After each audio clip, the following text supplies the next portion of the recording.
ngumsebenzi wezandla zakhe. Haleluya.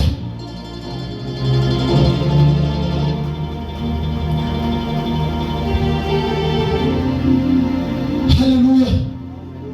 Wena ngumsebenzi wezandla zikaNkulunkulu.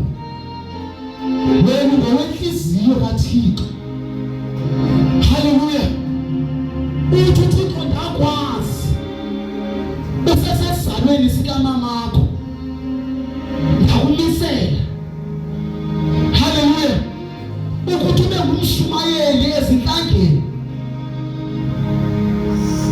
Haleluya. So kana usindisiwe awusindiswanga nje for fun. Awubizwanga nje for just fun. But ikhona into uNkulunkulu akubizele yona. Ukubizele uNkulunkulu ukuthi ube nesimiwe esi-right.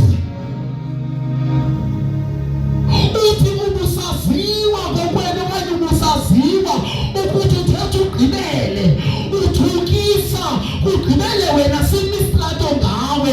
Kodwa uNkulunkulu ukubizele ukuze amandla wakhe abonakale ngawe.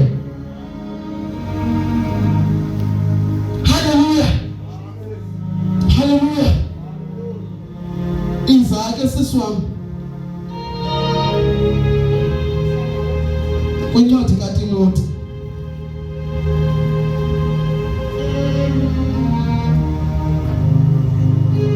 Imake sisiwami zikanini.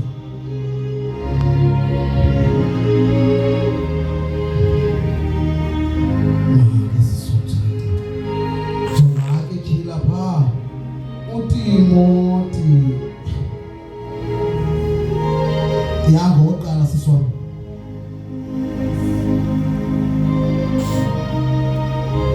uTimoti oqala chapter 1 verse chapter 1 verse 6.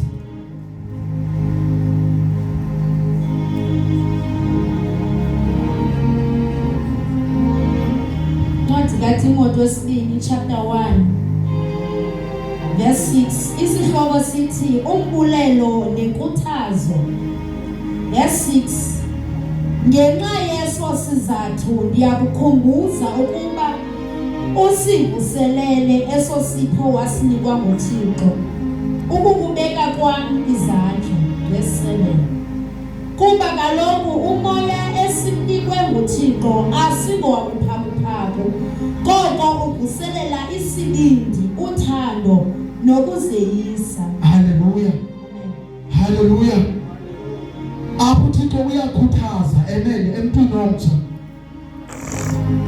Uthi sikhwezele eso sipho wasinikezwayo nguThixo. Amen. Isipho owasikezwa ngokubekelwa izandla. Haleluya. Isipho ekuthethwa ngaso uthetha about ukwamkela uYesu. Into esiphiweyo bazalwane lithi iBhayibheli ukuthi unyana okanye umntana siuzalelo unyana simnikile. Amen.